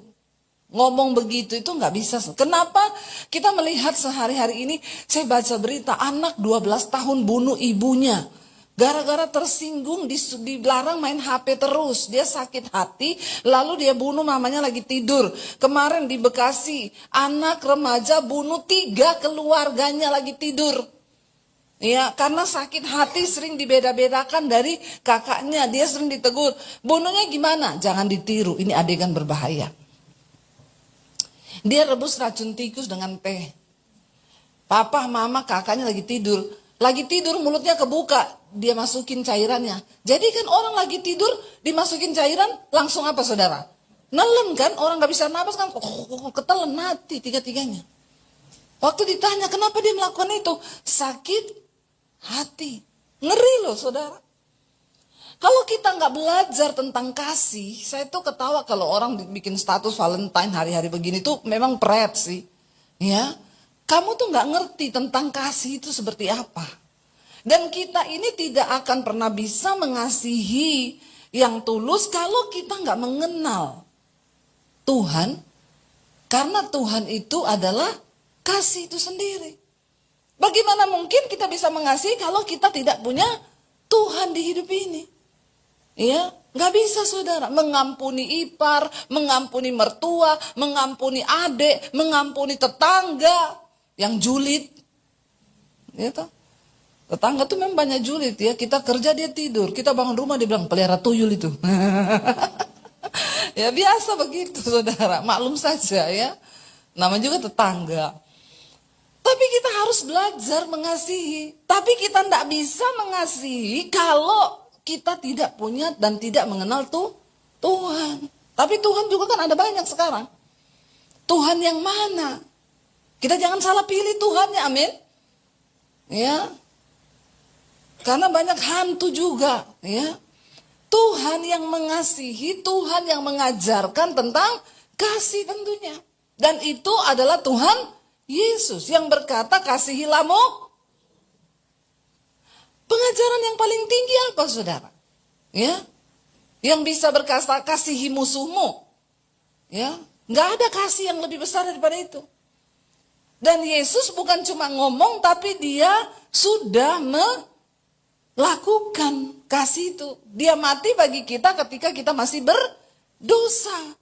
Ya, nggak ada kasih yang lebih besar daripada kasih Tuhan. Dan kita tidak akan pernah bisa mampu mengasihi kalau kita nggak punya Tuhan. Kenapa orang bisa bunuh orang? Karena nggak ada Tuhan dalam dirinya. Ya, dan sekarang tuh, anak-anak muda, anak-anak kecil loh. Pembunuhan, ngeri saudara. Ya, yang itu cewek 12 tahun bunuh mamanya tuh perempuan loh. Terinspirasi dari game online. Bayangkan nih setan masuk itu ya. Setan tuh sekarang udah bukan yang menakutkan. Itu handphonemu tuh setan. Ya, kalau kau salah mempergunakan itu setan. Lihat anak-anak muda, kenapa bisa mati, bunuh diri, kenapa bisa bunuh orang, terinspirasi. Jadi setan tuh sekarang akhir zaman udah nggak muncul dalam rupa yang menakutkan, yang ini, yang enggak saudara. Setan tuh sekarang tuh enak, setan tuh indah, ya. Dia tampil dengan hal-hal yang mengenakkan. Dan kita tidak akan pernah bisa mengasihi Tuhan, sungguh-sungguh mengasihi sesama kalau kita tuh nggak punya Tuhan dalam hidup kita. Ya, mari kita buka bersama 1 Yohanes pasal yang keempat, saudara. Ya, 1 Yohanes pasal yang keempat, firman Tuhan di sana kalau lihat judulnya itu, ya, kita lihat 1 Yohanes pasal yang ke-4 ayat yang ke-16 dulu. Kita lihat ya. 1 Yohanes pasal 4 ayat yang ke-16. Kita telah mengenal Allah, 1 Yohanes 4 ayat 16 ya. Kita telah mengenal dan telah percaya akan kasih Allah kepada kita. Dan dikatakan di sana apa? Allah adalah kasih. Dan barang siapa tetap berada dalam kasih, ia tetap berada di dalam Allah. Dan Allah di dalam dia. Jadi ternyata konsepnya itu tanda kita tetap di dalam Allah. Bukan, oh dia pelayanan terus, dia dalam Tuhan. Oh dia tuh dalam Tuhan, buktinya tiap hari ke gereja. Ternyata itu bukan jadi tolak ukur. Oh dia bahasa rohnya keren, berarti dia tuh dekat sama Tuhan. Ya, oh dia tuh hafal ayat, berarti dia itu dalam Tuhan. No, ayat ini bilang begini, kita telah mengenal dan percaya akan kasih Allah kepada kita. Allah adalah kasih. Dan barang siapa tetap berada di dalam kasih, ia tetap berada di dalam Allah dan Allah di dalam dia. Amin saudara. Jadi tanda orang berada di dalam Tuhan itu apa? Kalau dia tetap berada di dalam kasih. Dalam keluarga kita saling mengasihi. Suami, istri, anak-anak. Semarah apapun kita kepada suami, semarah apapun kita sama istri, tetap ada kasih. Itu berarti ada Tuhan dalam hidup kita dan kita berada di dalam Tuhan. Ya, nggak peduli mau bahasa rohmu itu hebat di gereja, terbang sampai langit ke-7. Banyak orang-orang Kristen tuh begitu. Ya ternyata di rumah pulang cakar-cakaran sama istri, sama suami. Jambak-jambaan, berantem. Udah kayak syaiton. Padahal kalau di gereja bergetar sampai mimbar. Nggak penting saudara.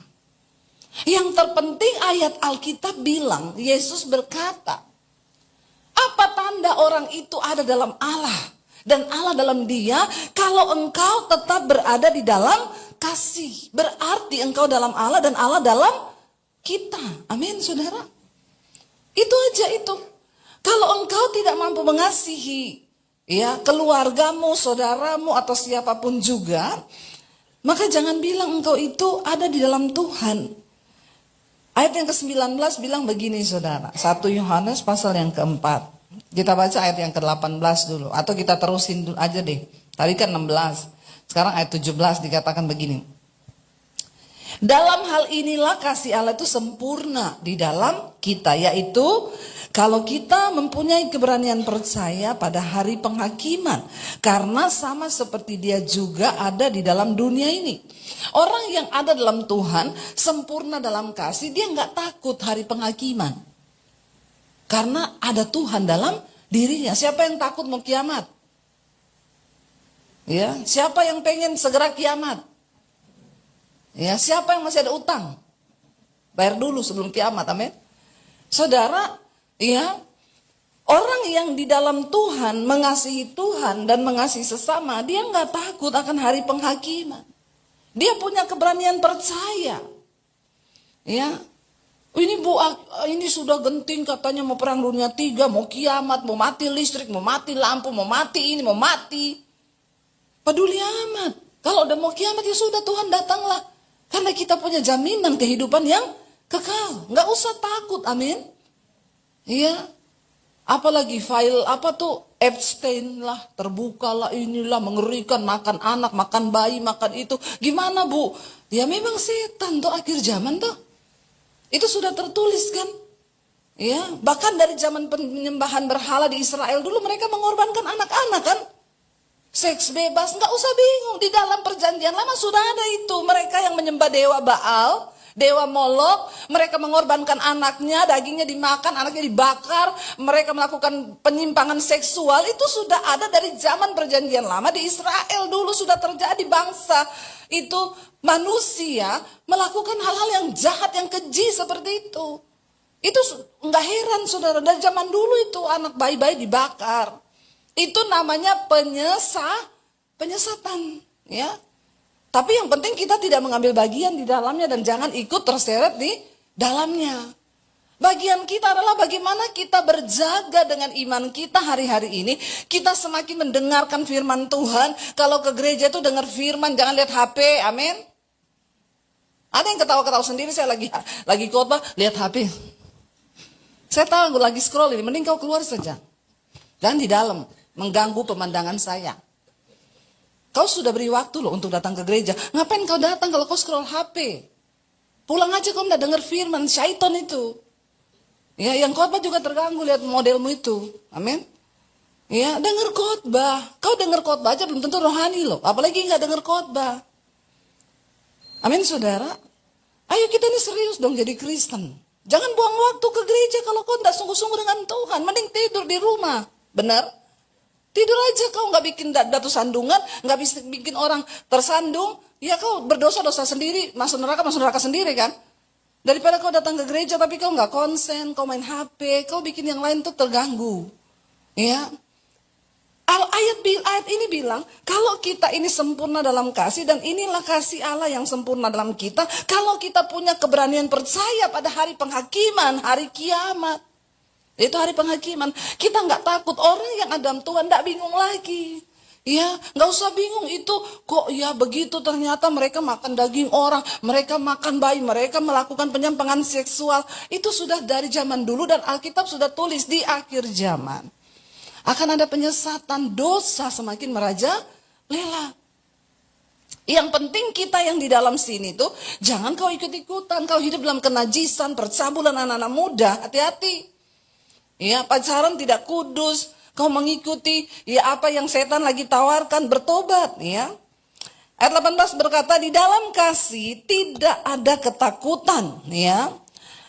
Kasih yang sempurna itu apa? Melenyapkan ketakutan, sebab ketakutan itu mengandung hukuman. Dan barang siapa takut tidak sempurna di dalam kasih. Perhatikan baik-baik. Kalau orang masih takut, berarti dia tuh kasihnya tidak sempurna. Dia nggak sungguh-sungguh berada dalam Tuhan. Takut apa? Takut miskin, takut setan, takut kiamat. Tandanya engkau belum sempurna mengasihi Tuhan. Engkau nggak sungguh-sungguh ada dalam Tuhan. Tapi orang yang ada dalam Tuhan, tidak ada yang dia takuti di dunia ini. Termasuk syaitan juga kita nggak usah takut. Ada yang masih takut setan malam-malam? Ya, ada yang masih takut di sini? Ih, ada setan loh, saya tuh takut kalau gelap. Ada orang-orang Kristen model begini. Engkau tidak sempurna mengasihi Tuhan, kasihmu itu gak sempurna, makanya engkau takut. Ingat, di dalam ketakutan itu mengandung hukuman. Jangan main-main loh. Karena Alkitab bilang orang yang takut tidak masuk surga. Ya. Ayat 19 bilang, kita mengasihi karena apa? Karena Allah lebih dahulu apa? Mengasihi kita. Ya, kenapa kita mampu mengasihi? Karena Tuhan lebih dahulu mengasihi kita. Kita bisa mengasihi orang yang mengecewakan kita karena kita tahu Tuhan lebih dahulu mengasihi kita. Makanya kita dimampukan untuk mengasihi orang lain. Walaupun terluka, sakit hati, kecewa saya sama ipar saya. Tapi yang gak ada pilihan, saya harus tetap mengasihi. Amin, saudara. Ya, tetap berbuat baik, tetap mengasihi. Dan kita bisa melakukan itu karena kita tahu Allah lebih dahulu mengasihi kita. Makanya kita gak akan mungkin bisa mengasihi orang lain kalau kita ini gak mengasihi Tuhan, saudara. Dan apa tanda orang mengasihi Tuhan? Dia melakukan firman Tuhan. Ya, itu aja. Ini kelihatan sepele, tapi bikin kita gak selamat loh. Bikin kita nggak masuk surga loh. Kalau kita nggak sungguh-sungguh mengasihi. Ayat 20 berkata begini, baca sama-sama. Jikalau seorang berkata, aku mengasihi Allah dan ia membenci saudaranya, maka ia adalah pendusta. Karena barang siapa tidak mengasihi saudaranya yang dilihatnya, tidak mungkin mengasihi Allah yang tidak dilihatnya. Tapi ternyata banyak orang Kristen pendusta. Ya, dia berkata dia mengasihi Allah, tapi membenci saudaranya. Ada orang yang bilang sama saya itu Bu, sekali saya kecewa sama orang, seumur hidup saya nggak akan ampuni. Saya bilang ya selamat, jalan tol kau masuk neraka. Nggak bisa begitu saudara. Di hidup ini kita akan ketemu dengan banyak orang yang bikin kita emosi, bikin kita kecewa, bikin kita terluka. Ya, ada yang lukanya sangat dalam, ada yang lukanya begini, tapi inilah hidup.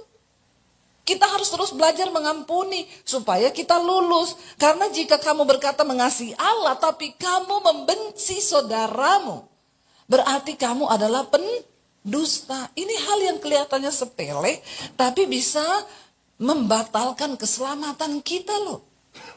Ya, ada orang kan yang nggak masuk surga karena nggak mengampuni. Dia dapat penglihatan. Ya, dan Tuhan suruh kamu harus mengampuni dulu. Dikasih kesempatan untuk mengampuni. Buang semua hal yang menyakiti. Karena, tapi ada yang bilang gini, itu orang Bu sudah saya ampuni ya, tapi dia gak berubah-berubah. Dengar baik saudara, pengampunanmu gak akan mengubah orang. Kau gak usah berekspektasi, gak usah berharap dengan kau ampuni dia berubah jadi lebih baik. No, kenapa kita mengampuni? Bukan supaya orang itu berubah, supaya kita ini berubah lebih baik lagi kan. Kita kan nggak bisa menggantungkan keselamatan kita pada orang lain. Termasuk sama suami. Suami saya sudah saya ampuni berkali-kali Bu, tapi dia nggak berubah-berubah. Biarin ibu-ibu. Saya kadang ketemu ibu-ibu, tiap kali ketemu, ada ibu-ibu tiap kali ketemu, gimana Bu? Suami saya itu Bu. Ya sampai saya malas ketemu ibu ini. Iya, saya ini kayaknya mau cerai. Bu, ibu itu udah tua loh. Ya, ibu mau cerai mau ngapain? Udah tua, udah telat kalau mau cerai dari dulu-dulu Bu. Sekarang udah tua. Ya, bentar lagi juga mati. Terus ngapain cerai? Tapi saya itu sakit hati sama suami saya. Suaminya juga udah tua. Orang kalau udah tua memang aneh-aneh ibu. Sekarang pikirkan kebahagiaanmu sendiri. Layani suamimu. Suami saya cerewet, layani pergi tinggalin. Amin. Tapi jangan pindah rumah. Maksudnya kamu urus tanaman kayak urus apa kayak. Gak usah didengar celotehannya. Karena kalau kita dengar kadang kita juga. Ya, hati ini bukan terbuat dari besi dan baja. Kata Mulan Jamila. Ya, hatiku ini bukan terbuat. Jadi karena kita tahu juga hati kita ini rentan untuk terluka. Dia tiap kali ketemu saudara. Bu, gimana kabar? Ya biasalah Bu, kayak gini. Suamiku, tiap kali ketemu gitu terus. Saya bilang, Bu, saya ini gak pernah loh ketemu ibu. Gimana kabar Bu? Puji Tuhan, haleluya. Nanti saya tanya, gimana suamiku? Ya seperti itulah Bu, tapi kan saya bahagia. Itu yang saya tunggu dari mukanya. Tiap kali ketemu, ya bisa. Lama-lama keselamatanmu tuh terhalang gara-gara suamimu terus. Udah tua juga, gak usah cerai Bu. Saya sampai bilang, sebentar lagi di absen loh. Ya, udah mau 80, ngapain cerai coba? Dua-dua udah bawa tanah. Ya, udah siap-siapin hidup aja gitu ya. Pesan peti yang warna putih itu ada gambar Tuhan Yesus gitu. Gitu aja. Nggak usah mau kepahitan lagi. Toh juga sama-sama tua. Suami saya tuh jelek banget. Memang laki-laki makin tua makin. Amin enggak Bapak-bapak? Ya itu sudah garisnya begitu, takdirnya begitu. Hormonnya ketuker. Ya, perempuan makin tua makin perkasa, laki-laki makin tua makin feminim. Hormon ketukar, Tuhan itu adil. Ya, jadi ibu-ibu kalau suamimu makin cerewet, maklum aja. Nggak usah kau dengar cerewetannya. Ini Pak udah tak bikinin sarapannya, tak tinggal dulu. Bye-bye. Ya urus yang lain gitu. Amin. Biarin dia memang suka berceloteh, beliin burung aja biar dia berceloteh sama burung situ.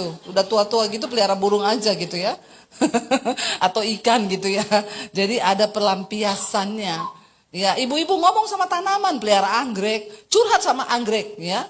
Ngomong sama anggrek, tuh suami saya itu kamu tahu nggak? Untung ada kamu yang indah. Memang agak gila gitu orang-orang tuh kalau udah mulai tua.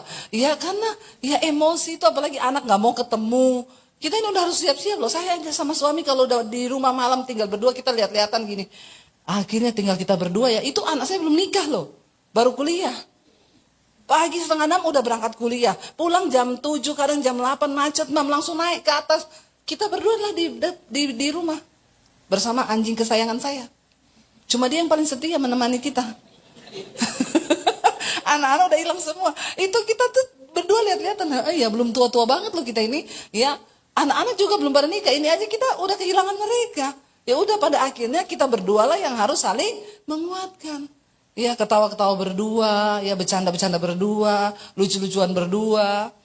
Ya saya bilang sama suami saya, ayah awas loh kalau kamu pikun dah tua ya.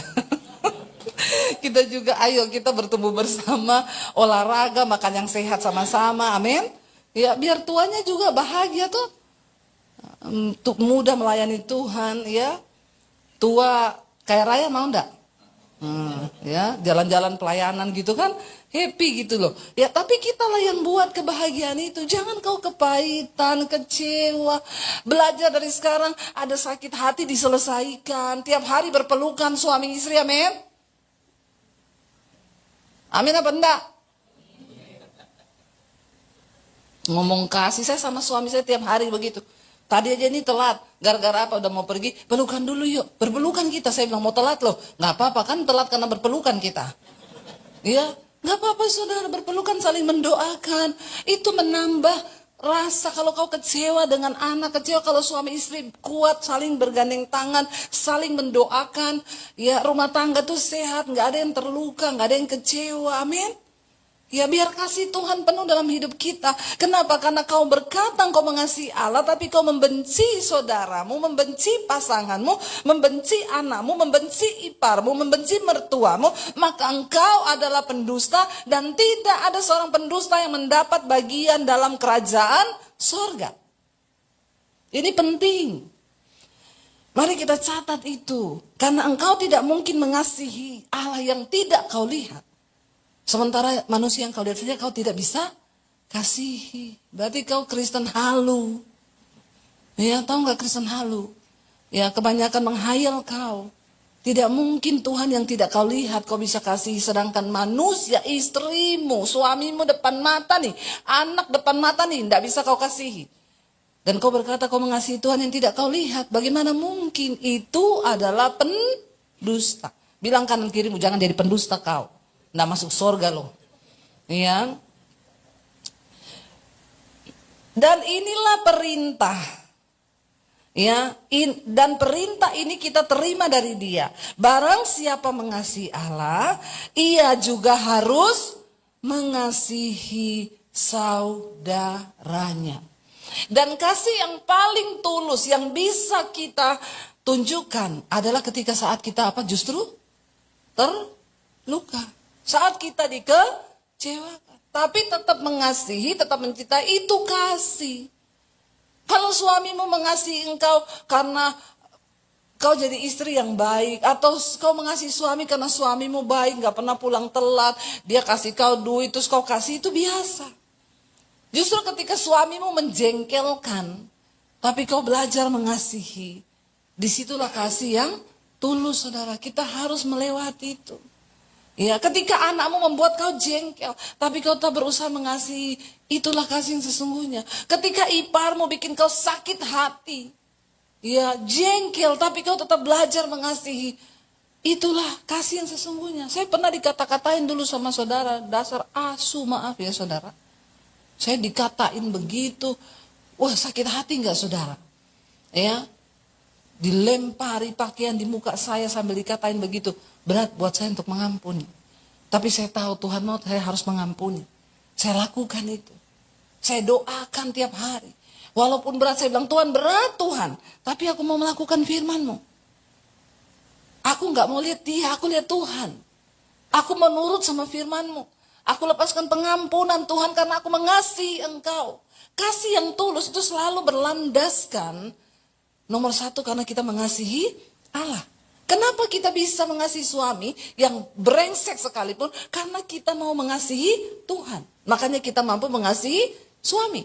Kenapa kita bisa mengasihi ipar yang sangat-sangat menjengkelkan dan bikin kita sakit hati dan kecewa? Karena aku memilih untuk mengasihi Tuhan. Nah, kalau aku berkata mengasihi Tuhan, aku harus juga mengampuni dan mengasihi ipar. Ya, jangan bilang ipar adalah maut. Ya, mertua adalah maut, semua maut kau ini, kau yang maut aslinya. Ya, tetangga adalah maut, ipar maut, ya, semua maut. Ayo kita belajar. Ya, matikan diri sendiri untuk bisa mempraktekkan kasih yang sempurna. Maka kita harus mati rasa, saudara. Bukan berarti kita mengabaikan loh. Tapi dunia sekarang mengajarkan kan, ngapain lu bertahan dengan orang yang toksik begitu, mending lu cerai. Itu ajaran dunia sekarang. Orang semua mau cari gampang. Bahkan pesta perceraian sekarang digelar loh. Ada sekarang pesta perceraian, bukan cuma pesta pernikahan, memang dunia makin gila. Iya, menggelar pesta perceraian, semua di situ ngucapin selamat ya, congrats ya. Saya masuk gini, memang dunia udah mulai edan ya. Saya dikata-katain, Bu pendeta, lu buka mata lu daripada orang itu toksit ya. Saya bilang, siapa suruh kau kawin dulu, mending kau gak usah kawin. Saudara, kalau kita ngikuti daging kita, ya semua akan memilih bercerai. Tapi ketika kita pernikahan itu apa? Saya selalu bilang kalau orang mau menikah, pernikahan itu bunuh diri loh. Amin. Ya, apa itu bunuh diri? Kamu harus mati separuh. Saya harus mati separuh. Maka Yesus bilang 1 tambah 1 sama dengan bukan 2, sesat itu juga. Yesus berkata apa? Kau bukan lagi 2, melainkan 1. Ajarannya Yesus 1 tambah 1 sama dengan 1. Ya. Artinya apa? Separuh suami mati, separuh istri mati. Baru bisa jadi 1, karena tinggal setengah-setengah. Makanya menikah itu artinya bunuh diri. Amin. Ya, jangan pernah mimpi menikah bahagia ya. Karena bahagia manusia itu pret. Kita kebanyakan nonton drama box, ya enggak? Ya, yang berharap ada CEO yang menyamar, pret. Enggak usah mimpi begitu, enggak ada CEO gitu ya. Katanya gini, hidup udah susah mau suruh nyamar lagi. Memang saya udah susah. Sampai sekarang cewek-cewek kalau lihat tukang parkir, siapa tahu itu CEO loh. Dia dekat itu tukang parkir. Ya, ada Gojek, siapa tahu itu CEO tuh menyamar. Ya, mimpi kali ya. Jangan kau itu kebanyakan nonton drama Korea, drama box. Sekarang bapak-bapak itu ya serius loh. Ya, saya bawa grup itu ke Israel, ada bapak-bapak begini terus di bus. Saya bilang, bapak ini mesti meeting orang penting ini. Ya, begini terus nggak ada suaranya, dia pakai headset. Itu bapak meeting, saya intip gini. Drama box. Astagfirullah. Jangan angkat tangan di sini bapak-bapak ya. Yang kerjaanmu tiap jam 11 malam sudah mulai menyepi. Ya, ternyata nonton drama box. Aduh, memang tanda-tanda bapak-bapak mulai feminim. Jangan ya nak ya, bertobat. Ya, jangan kebanyakan nonton yang begitu sampai akhirnya orang pengen cari seneng buat diri sendiri. Makanya Alkitab bilang di akhir zaman manusia itu mementingkan diri sendiri, nggak mau bayar harga. Ngapain saya bayar harga buat pernikahan yang begini? Mending saya cerai, saya bisa hidup bahagia kok, kelihatannya bener. Tapi kalau semua orang begitu, coba jadi apa? Kita ini dibentuk, kita diproses lewat pasangan kita. Tuhan mau kita jadi indah. Menjadi indahnya seperti apa? Dikecewakan, tetap mengampuni. Itu bukan gila. Amin. Kau lagi membuang dosa. Kau lagi melatih diri yang sudah rusak. Tapi dunia sekarang bilang, kalau kita mau jadi benar itu kau gila. Ya, karena bertentangan dengan hukum dunia. Memang firman Tuhan bertentangan dengan hukum dunia. Tapi kita bukan dari dunia karena kewargaan kita ada di sorga. Ingat, tidak ada orang kepahitan masuk sorga. Makanya mulai latihan dari sekarang, amin. Di sorga tidak ada orang marah-marah, amin. Latihannya kapan? Sekarang, yes. Di sorga nggak ada orang bersungut-sungut. Bersungut-sungut itu kelihatannya nggak dosa. Bangsa Israel berputar 40 tahun. Bahkan dibunuh Tuhan di padang gurun yang angkatan pertama. Cuma karena dosa bersungut-sungut. Belajar, jangan bersungut-sungut. Ya, ini dosa yang gak kelihatan dosa loh. Tapi membawa maut. Saudara tahu kenapa bangsa Israel satu angkatan yang keluar dari Mesir mati semua di padang gurun? Gara-gara ibu-ibu, please. Ya. Kau bangun pagi jangan, wah ini kenapa rumah kotor, bapak-bapak apalagi, please, amin. Karena banyak juga bapak-bapak yang cerewet. Apalagi udah mulai tua-tua itu memang. Ya bersungut terus. Anak-anak please, jangan bersungut-sungut. Sungut-sungut itu kayaknya bukan dosa, tapi dosa yang mematikan. Saya serius ngomong loh. Satu angkatan pertama keluar dari Mesir mati semua, Tuhan gak izinkan mereka masuk ke tanah perjanjian. Kenapa? Ini angkatan bersungut-sungut. Mereka masuk ke tanah perjanjian, nanti itu tanah dikotori sama mereka. Ya, kita juga perlu berdoa. Makanya bangsa Indonesia ini juga saudara, ya, kalau bisa angkatan-angkatan lama itu dibersihkan juga ya, supaya bisa terjadi pembaharuan. Karena kalau enggak ini roh-roh dari yang lama-lama ini masih ada. Bangsa Israel itu juga begitu. Ya, dosa bersungut-sungut, ya itu kelihatannya bukan dosa, tetapi membawa maut. Sampai satu generasi mati semua, nggak diizinkan masuk. Mari kita benerin apa yang bisa kita benarin. Kekecewaan, persoalan, sakit hati itu biasa. Ya, tapi tetap mengasihi itu adalah keputusan yang ilahi. Karena Tuhan sedang melatih engkau untuk memasuki tanah perjanjian. Setelah mati nanti ada surga yang mulia yang Tuhan janjikan. Kita bangkit berdiri bersama.